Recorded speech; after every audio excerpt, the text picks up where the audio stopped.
जाहिद कादरी के अलावा जितने भी केस है, जैसे नरोड़ा पाटिया है, गुलबर्ग सोसाइटी है, ओड है, सरदारपुर है, इस तरह के विक्टिम्स के पास हमको तीस्ता जी ऑर्डर करा करती थी कि आप उनके पास जाइए और उनको हमारी तरफ हम लेकर आइए। आप हम चाहते हैं कि उनका केस हम लड़ें और ज़्यादा से ज़्यादा तूफ़ान में जो भोग बने हुए लोग हैं उन तमाम भोग बने हुए लोगों का केस हमारे पास ही आए और वो सारे केस हम देखेंगे।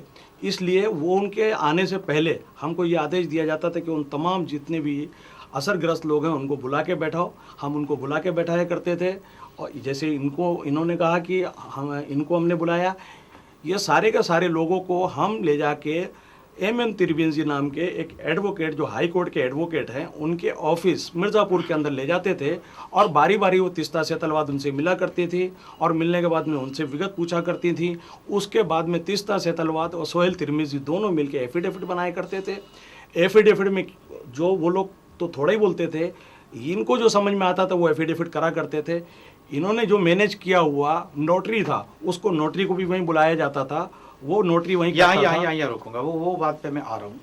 आपने जो बताया कि तीस्ता आपको बोलती थी कि आप ऐसे ऐसी जगह पे जाइए जहाँ जहाँ ये सब प्रॉब्लम हुआ है, बड़ा क्रिएट हुआ है, जहाँ मुस्लिम्स लोग तकलीफ में, ऐसे लोगों को लेके आइए। मेरा सवाल है, क्या उस टाइम दौड़ लगी हुई थी कि ज़्यादा से ज़्यादा केसेस हमारे citizen for justice and peace के पास ही आने चाहिए? क्या ऐसा प्रेशर होता था? बिल्कुल प्रेशर ऐसा होता था और ये प्रेशर और भी NGO यहाँ पर आया करते थे। कभी कभी ऐसा भी होता था कि कोई असरग्रस्त किसी और NGO के पास चला जाता था तो उसके अंदर मुझे तीस्ता सेतलवाद के गुस्से का भी सामना करना पड़ता था कि ये असरग्रस्त उसके पास क्यों चला गया, दोबारा उसके पास नहीं जाना चाहिए। और उसके अलावा ये सारे केसेस को शुरू करने से पहले जब ये सब मामला चल रहा था तो एक 45 आदमियों का जत्था लेकर हमको तीस्ता सेतलवाद के कहने पर दिल्ली जाना पड़ा था। दिल्ली हम गए थे, सहमत नाम की एक संस्था थी, वहाँ एक बहुत बड़ा प्रोग्राम किया गया था। वहाँ देश के बड़े बड़े नेताओं को बुलाया गया था। उस जगह पर उनको 3 दिन रखा गया था। 3 दिन रख के उनसे इंटरनेशनल मीडिया, नेशनल मीडिया के सामने उनकी स्पीच रखी गई थी। वहाँ पर बहुत बड़ी एक चादर बिछाई गई थी और उसके अंदर लोगों ने अपनी फंडिंग करने के लिए, संस्था की फंडिंग करने के लिए, जहां लेडीज़ बैठी हुई थी, लेडीज़ों ने, स्कूल के बच्चों को भी वहां पर बुलाया गया था। वहां पर फंडिंग में लोगों ने पैसे भी डाले, औरतों ने अपने जेवर तक डाले वहां पर। और उसके बाद में 3 दिन वहां पर खाना पीना खाने के बाद में बस द्वारा फिर हम वापस यहाँ गुजरात आ गए। और हमसे खासतौर पर यह कहा जाता था कि हर असरग्रस्त के ऊपर नज़र रखो कि कोई असरग्रस्त कहीं किसी और दूसरे NGO के पास ना चला जाए। तो ये हरदम थी। जैसे कि तीस्ता की मर्जी के बगैर तो हम कुछ काम कर ही नहीं सकते थे। रह गया ये कि जो एफिडेविट की बात है, जो वो लोग लिखाया करते थे, वो सारी की सारी बात तीस्ता वहाँ पर बॉम्बे में बैठ के सुना करती थी।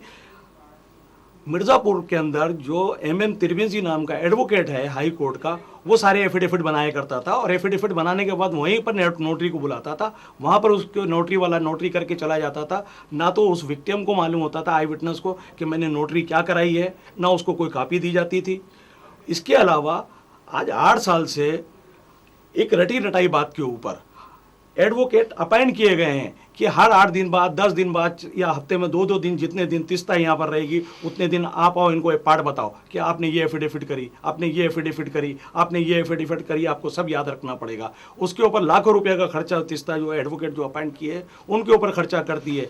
जूनियर और सीनियर, जूनियर के अलावा उसके ऊपर सीनियर के ऊपर MM तिरवेंजी। मतलब ये है कि तीस्ता जो कर रही है वो अपनी मर्जी की मालिक है। मेरा शोषण किया गया, मेरा पूरी तरह से तीस्ता सेतलवाद ने शोषण किया। विक्टिमों के साथ में मिली, जब तक उसको लगा कि मैं उसका उपयोग में हूँ, जब तक उसने मेरा उपयोग किया।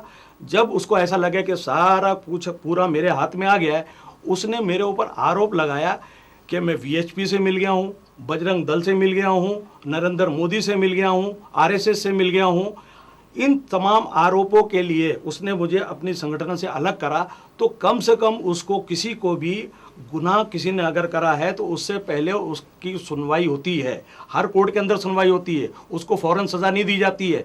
इमीडिएटली मेरे ऑफिस से, जो कि सब कुछ मेरा था, उससे मुझे बेदखल कर दिया जाता है।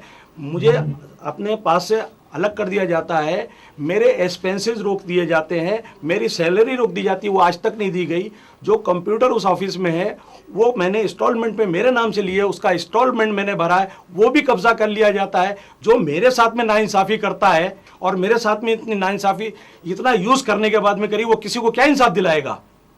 ये सब ड्रामा है उसका। और इस ड्रामे के शिकार मैं अकेला नहीं, ये अकेले नहीं, ऐसे बहुत लोग हैं।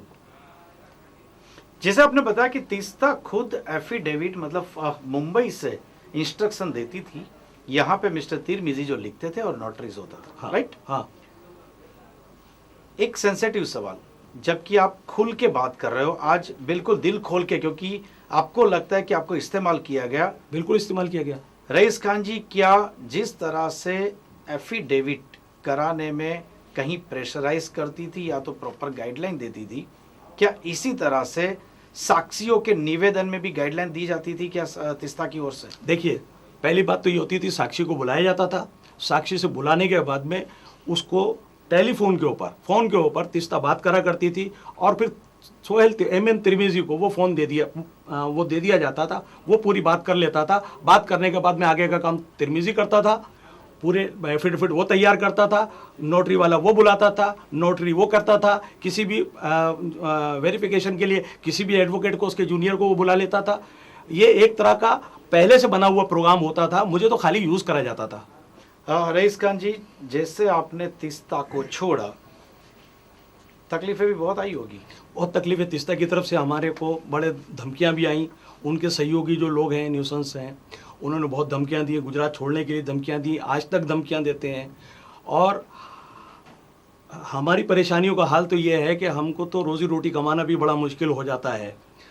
तीस्ता का एक आरोप जो उस सच्चाई बोलता है, जो सच बोलता है, कल इनके ऊपर भी आरोप लग जाएगा कि ये नरेंद्र मोदी से मिल गए, RSS से मिल गए, बजरंग दल से हम मिल गए। गुजराती है तो हमको गुजरात से मतलब ये एक उसका सबसे बड़ा स्टैंड ये है, जितने भी असरग्रस्त हैं, आई विटनेस हैं, उन सबके दिमागों में उसने एक बात डाली हुई है कि ये अगर कोई इस तरह की बात करता है, वो RSS का हो जाता है, बजरंग दल का हो जाता है, विश्व हिंदू परिषद का हो जाता है, उसके पास लाखों करोड़ों रुपया आ जाते हैं। अगर तुम लोगों ने हमारे कहने पर अमल नहीं करा तो तुम्हारा असर वही होगा जो जहीरा शेख का हुआ। जिस तरह से उसको सजा हुई, इस तरह से तुमको भी सजाएं हो जाएंगी। तो जितने भी आई विटनेस हैं वो खुद भी तीस्ता से बहुत डरते हैं और डरे रहते हैं। डर के मारे जो है वो कहती है उसके ऊपर अमल करते हैं।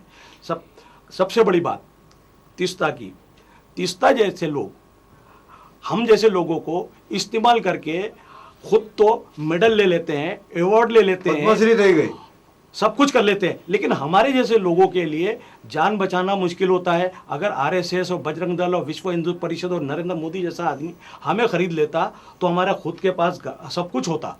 आज हम बेहिसाब कर्जदार हो गए हैं, हमारी रोजी रोटी के लाले हमारे घर में खाने के वांदे पड़ जाते हैं, कभी कभी हमारी इतनी परेशानियां बढ़ जाती हैं। आपने एक जो स्टेटमेंट दिया अभी कि आप डरते हैं, खौफ है तीस्ता का। तीस्ता इसी फ्लोर पे आई थी, उस वक्त उसने कहा था कि गुजरात में डर का माहौल है, और तीस्ता के एक समय के साथी कहते हैं इनको भी कि डर लगती है। हमें तीस्ता से खौफ है। बिल्कुल। Thank you very much Raees Khan ji.